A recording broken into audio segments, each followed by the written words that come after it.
Bueno, bienvenidos a estos podcasts con Ricardo Ferro, que ahora los estamos haciendo cada uno desde nuestro hogar, pero estamos tratando de poder tener invitados que puedan interactuar con nosotros y que puedan ser útiles para ustedes en medio de este aislamiento preventivo en el que nos encontramos todos los colombianos. Hoy nuestro invitado es el doctor Carlos Álvarez.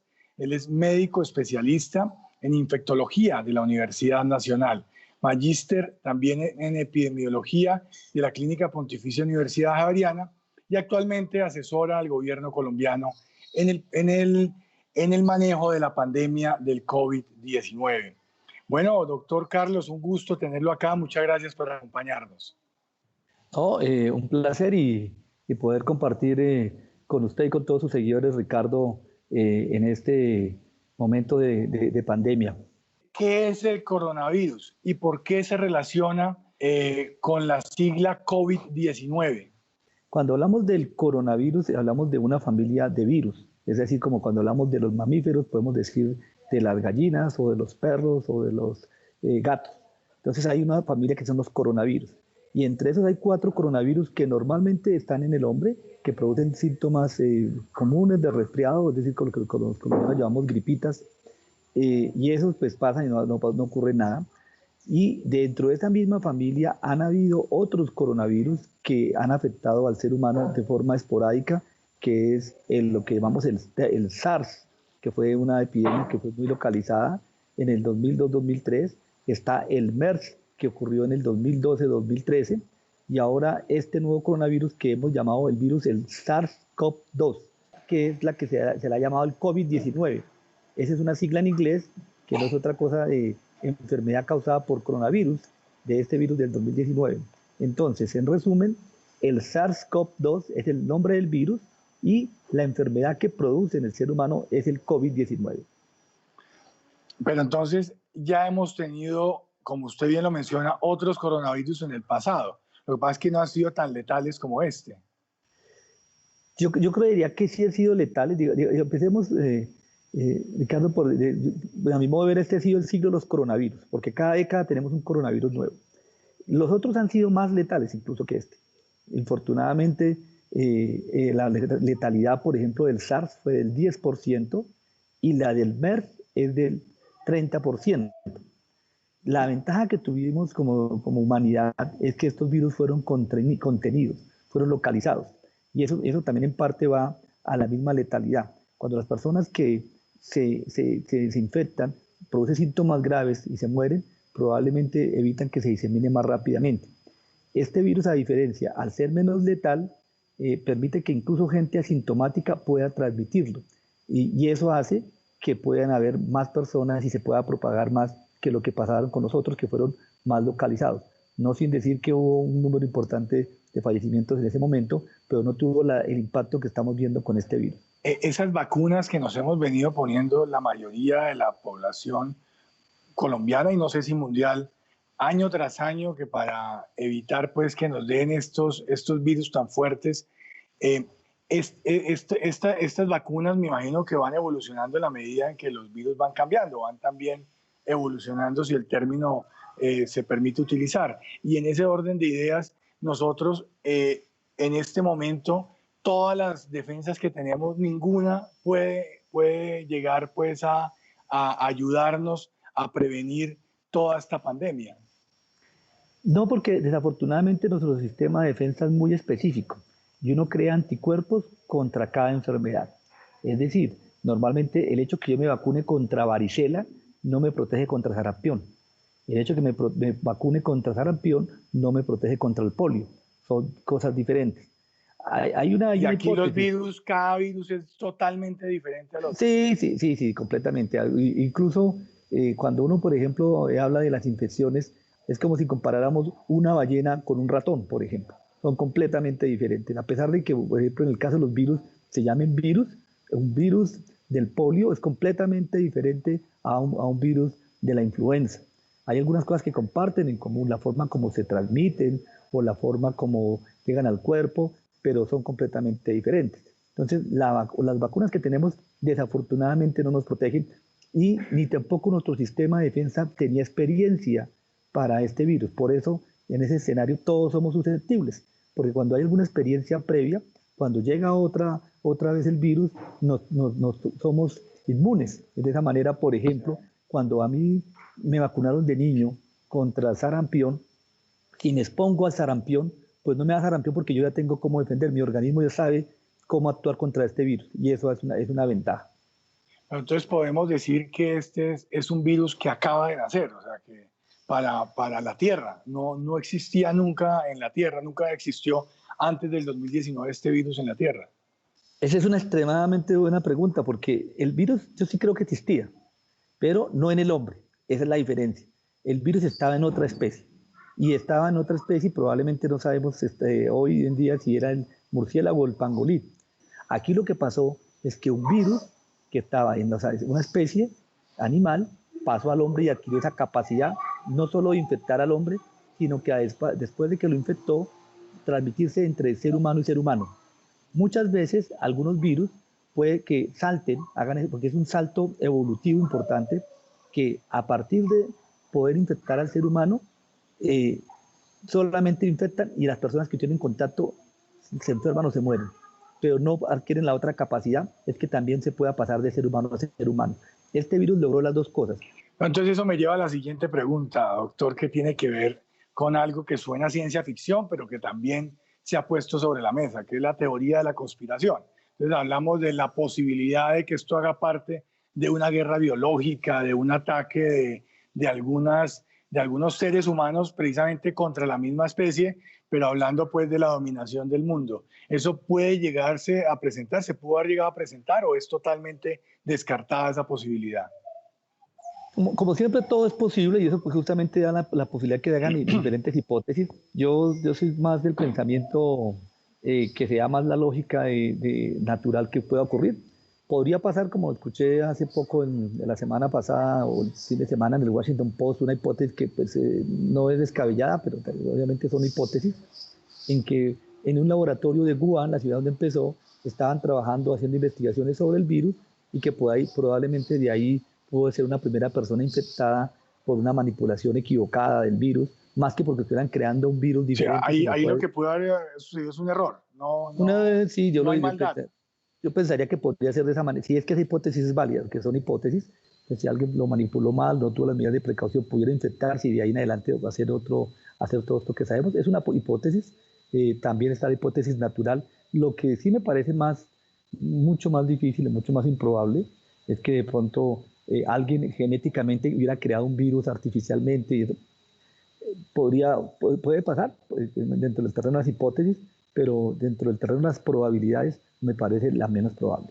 ¿Cuál cree usted que es la mayor preocupación que debemos tener los colombianos en este momento con la pandemia? En este momento todos somos susceptibles, es decir, cuando hablo de susceptibles es que a todos nos puede dar el virus y eso y nos podemos infectar. Y claro, es cierto que este virus, la mayoría de las personas son asintomáticas, es decir, no pasa nada, no tienen ningún síntoma, incluso algunos que, como estamos hablando, cuando hablo de asintomáticos, es que no se dan cuenta que se infectaron, y otro porcentaje de personas tienen síntomas leves. Pero infortunadamente tenemos un porcentaje de personas que requieren hospitalización y algunos de ellos requieren hospitalización en cuidado intensivo. Eso es un punto que es lo que nos preocupa, porque así sea un porcentaje, el hecho de tener 10 personas que se infectan y tienen que ir al hospital y 5 tienen que quedar en unidades de cuidado intensivo, pues eso ya es complejo.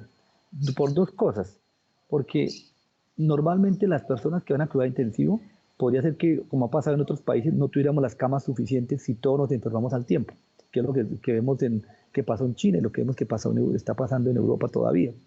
Pero el otro punto es que el hecho de ir a cuidado intensivo no significa que porque me voy a la cama de cuidado intensivo y la tengo y tengo el médico que me soporta el cuidado intensivo, me voy a salir vivo. Así de claro. Hay personas que en las unidades de cuidado intensivo, por más que tengamos los recursos de tanto técnicos, humanos y de respiradores, hay un porcentaje de gente que infortunadamente fallece, que es entre 1 a 2%. Eso en castellano son 2 personas de cada 100 que pueden fallecer, con algunas características que las personas mayores, entre más años tienen, especialmente después de los 50 años, esa probabilidad de muerte se va aumentando. Entonces es algo que nos debe preocupar y Lo otro que nos debe preocupar pues, es que la única manera que tenemos contra este virus es que no tenemos ni tratamiento ni vacunas. Y ese es un tema también complejo. Aquí hago un énfasis, Ricardo, y es que las personas sanas, las personas jóvenes, perdón, no son invencibles. También se pueden complicar. Que es menos probable que Y una las persona... cifras, y las cifras lo que nos están demostrando es que hay más personas fallecidas dentro de los jóvenes que dentro de los adultos mayores. O sea, hay un temor o hay una prevención con lo que tiene que ver con los adultos mayores. Pero cuando vamos a las cifras reales, vemos que el mayor número está dentro de las personas que en teoría no deberían tener un mayor riesgo. Sí, pero eso puede ser como, diría, que puede tener un sesgo.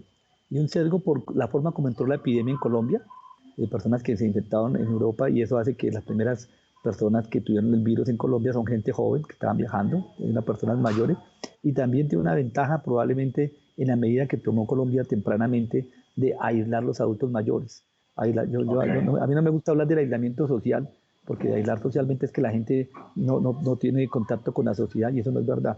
Lo que debe ser es un aislamiento físico, no tengamos contacto físicamente con las personas. Ahí me parece que hay una diferencia y es lo que tenemos que tener en cuenta. Entonces creo que esas dos medidas pudieron ayudar a lograr que en este momento tengamos menos en el total.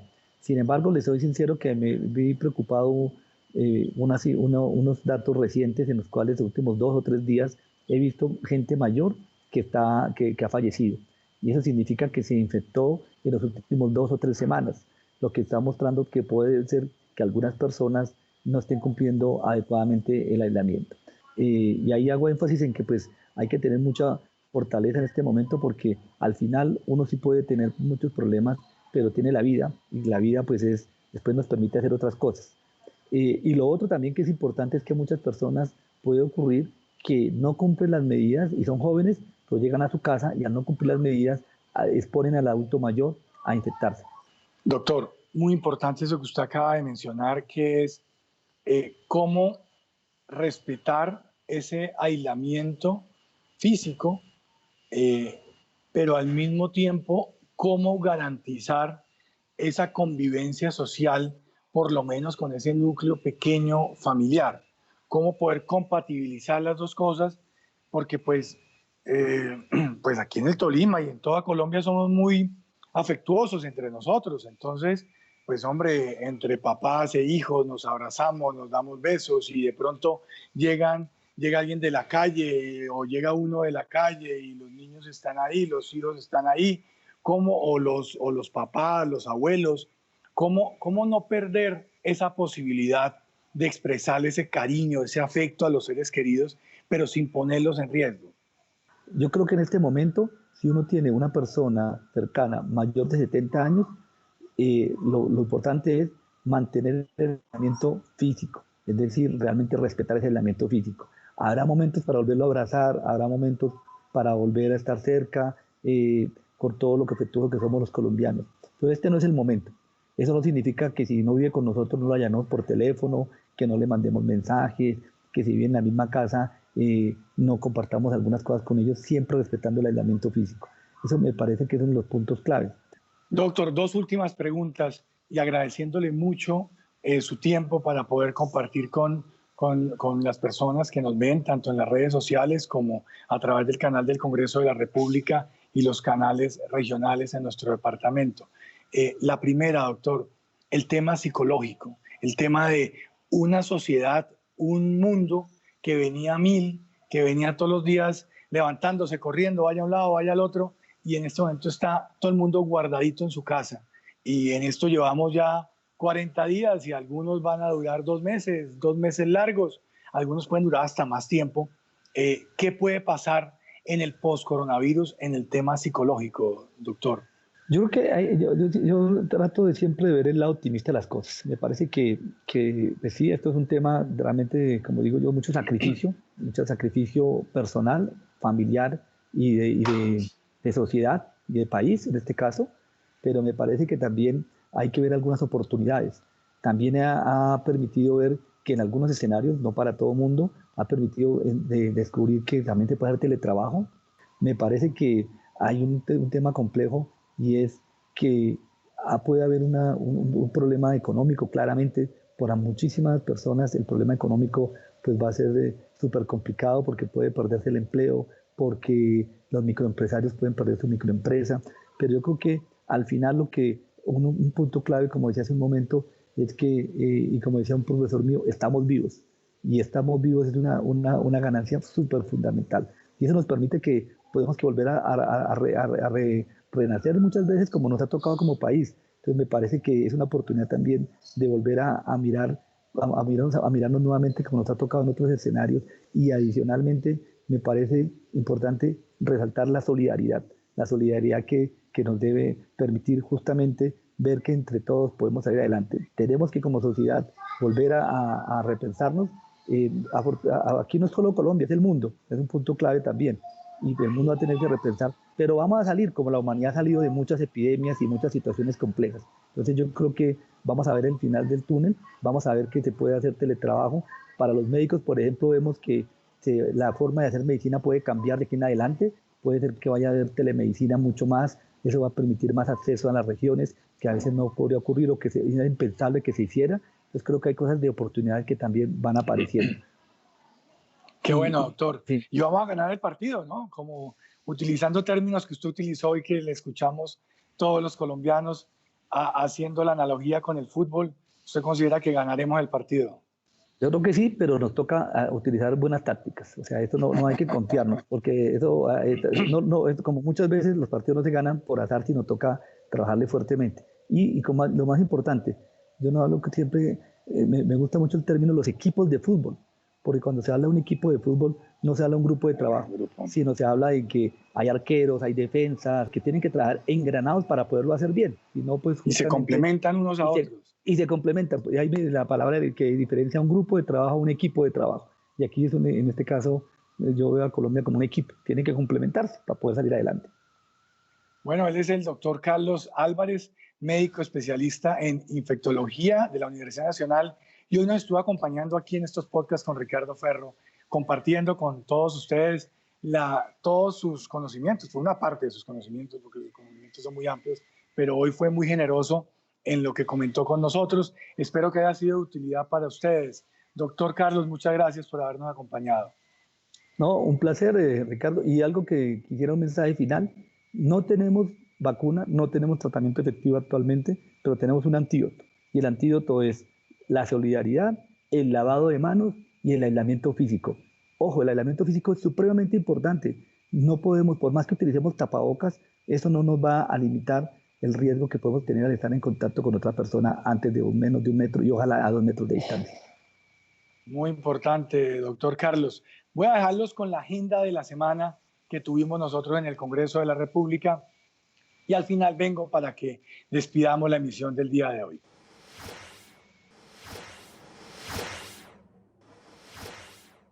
Esta semana en nuestra agenda nacional, en sesión virtual de Comisión Quinta se aprobó una proposición que presentamos para citar al Mininterior, al DNP y al director de la Unidad General de Riesgo, con el fin de que expongan cuáles han sido las ayudas entregadas por parte del gobierno a la población vulnerable. Estamos en un momento en el cual hay unos temas que son fundamentales y coyunturales, que son precisamente el tema de la salud, que son el tema de las ayudas sociales que se están dando a la población vulnerable, y que es también la ayuda para salvar los empleos. Esos tres frentes de trabajo son fundamentales en este momento para todo el pueblo colombiano. Pero cuando uno habla de las ayudas, habla de todo el tema social, de toda la ayuda que se está dando a la población vulnerable, tanto en los cascos urbanos como en las zonas rurales de nuestro país, hay mucha especulación en lo que tiene que ver con las ayudas que está dando el gobierno nacional. Y entonces, a través de las redes sociales, he visto cierta desinformación sobre si es verdad o no que se le está ayudando a la población vulnerable en todo el país, y también qué tipo de ayudas están llegando a esta población vulnerable. Por lo mismo, considerando que son el Ministerio del Interior, el DNP y la Dirección de Riesgo a nivel nacional las tres entidades que están canalizando esta ayuda social a la población vulnerable, pues radiqué la proposición que fue aprobada por la comisión en donde solicitaba básicamente que podamos en la comisión escuchar cuáles son estas ayudas que se le está dando a esta población y si están llegando, y que podamos tener la oportunidad cada uno de nosotros de preguntar en nuestros departamentos qué tipo de ayudas están llegando. También, para tener jornadas productivas y así avanzar en los distintos debates, solicitamos que las sesiones de Comisión Quinta puedan ser 2 o 3 veces a la semana. Suscribí la proposición presentada por el doctor Edwin Ballesteros, por el representante Edwin Ballesteros.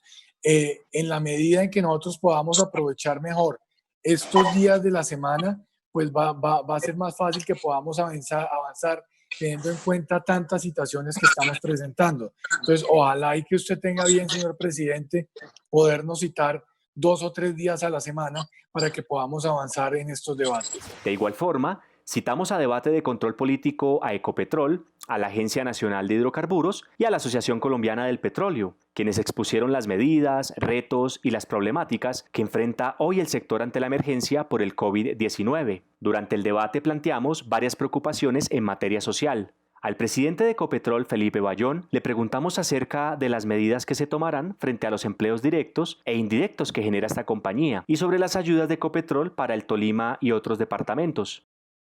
Además de las ayudas médicas y las ayudas alimenticias en la región que ha mencionado el doctor Bayón en su intervención, ¿qué va a pasar con los empleos actuales que genera Ecopetrol? ¿Qué medidas va a tomar con la evidente reducción de sus ingresos para no despedir o dejar de contratar todas las personas que dependen de Ecopetrol? Primero, nosotros tenemos un poco menos de 13.000 empleados directos en todas las compañías del grupo y la prioridad es proteger esos empleos. Sin embargo, pues también nosotros ahora estamos con todas las medidas del gobierno nacional, la reducción de salarios por unos meses, o sea, estamos, digamos, alineándonos con todas esas medidas y la idea sería proteger esos empleos directos.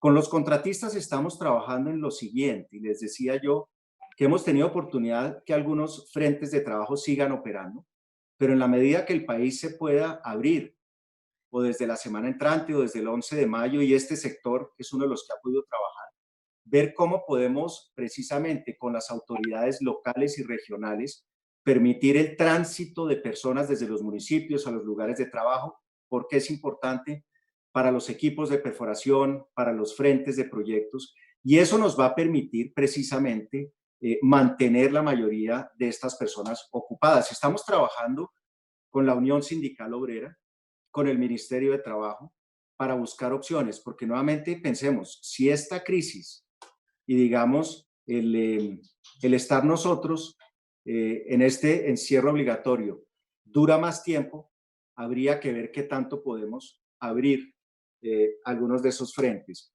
Entonces yo quisiera pues llamarlo a la reflexión sobre unas inversiones que se deben hacer también en territorios como el departamento del Tolima y en otros departamentos del país, en donde históricamente pues ha habido explotaciones petroleras, no como en la ciudad de Bogotá, sino que ha habido explotaciones petroleras, que tenemos un problema latente, un problema social latente, y que obviamente que esas inversiones que se puedan hacer por parte de Ecopetrol van a ser fundamentales. Y esto lo complemento con precisamente todo ese plan de inversión social que traía precisamente Ecopetrol de la mano con la ANH, que ya se le ha presentado a la ANH y que venía precisamente trabajándose en eso. Y mi inquietud al respecto es si eso se va a mantener en el tiempo o va a haber alguna variación con respecto a eso, doctor Bayón. En este momento las ayudas anunciadas son 62.000 millones de pesos y la gran mayoría de esas ayudas están en las regiones. Les decía yo que estamos terminando de revisar solicitudes que tenemos, las recibimos todos los días, para que esas ayudas sigan llegando a las regiones, efectivamente en las áreas de operación de nosotros y de las compañías, el Huila, el Tolima, el Putumayo, en Tumaco, en el Caribe, y en ese sentido vamos a seguir trabajando. En la misma línea, le preguntamos al director de la Agencia Nacional de Hidrocarburos, José Zamora, y al director de la Asociación Colombiana de Petróleo, Francisco Lloreda, qué va a hacer el sector petrolero para impedir que se llegue a esos despidos masivos y qué estrategias se adoptarán para vigilar la tasa de disminución de empleos, aspecto que nos puede generar un problema social en el sector petrolero. Entonces quisiera preguntarle a usted, pues como ente regulador y como director de la NH, ¿cómo ha pensado hacerle un seguimiento a toda esta contratación de personal que tienen actualmente, que se tiene actualmente en el sector petrolero para evitar, y me perdonan que lo diga de esta manera, para evitar una matazón laboral que se presente en los próximos meses en el sector petrolero?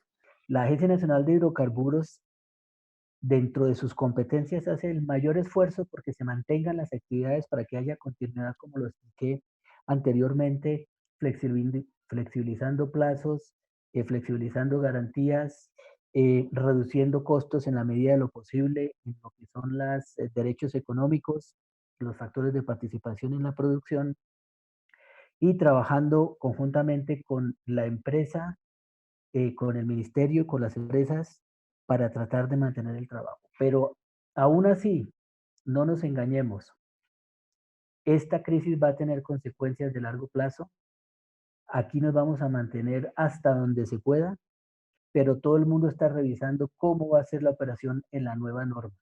Y por otro lado, a usted, doctor Lloreda, qué se ha pensado desde el sector petrolero para precisamente ayudar a que no entremos en una situación de despidos como la que se está visualizando por los expertos según su presentación, en la medida en que se mantenga esta crisis? Lo que menos quieren las empresas, lo que menos quisiese Ecopetrol, lo que menos quieren las empresas privadas, medianas y pequeñas, es cerrar sus campos. Lo que menos quieren es que esta crisis termine haciendo de estas unas empresas inviables y ante todo tener que desvincular a quienes hacen parte de su equipo en la nómina, su personal, pero también en los que están contratados por prestación de servicios. Eso yo tengo absoluta claridad sobre eso. Ahora, debo ser muy franco y yo creo que va a depender mucho de qué ocurre y cómo evoluciona esta situación en los próximos meses y también si logramos realmente reducir los costos de operación en Colombia. Por último, reconocimos el esfuerzo que realiza el sector del petróleo durante la contingencia y le solicitamos mirar la posibilidad en una disminución de costos en sus procesos. Seguimos trabajando por el bienestar social de los ciudadanos. Por otro lado, le solicitamos a la Mintic Silvia Constaín que dentro de la facultad que tiene para habilitarle 20 páginas web a los hogares que tienen el internet cortado por falta de pago, se incluyan una o varias de las páginas que utilizan actualmente los diferentes colegios y universidades, permitiendo un adecuado proceso de aprendizaje y retroalimentación. Debemos avanzar en una educación sin brecha digital y con calidad. Bueno, hasta aquí estos podcasts con Ricardo Ferro. Muchas gracias por habernos acompañado el día de hoy.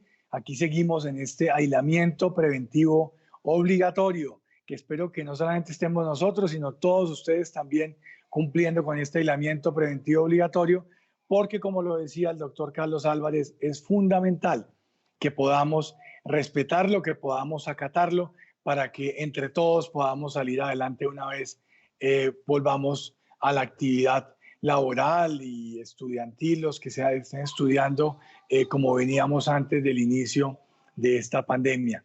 Espero que nos sigan en las redes sociales, en Twitter, en Facebook, en Instagram. Es muy importante para nosotros poder interactuar con todos ustedes. Y si Dios lo permite, la próxima semana aquí estaremos con un nuevo invitado en los podcasts con Ricardo Ferro. Que tengan una feliz noche y una feliz semana también para todos ustedes.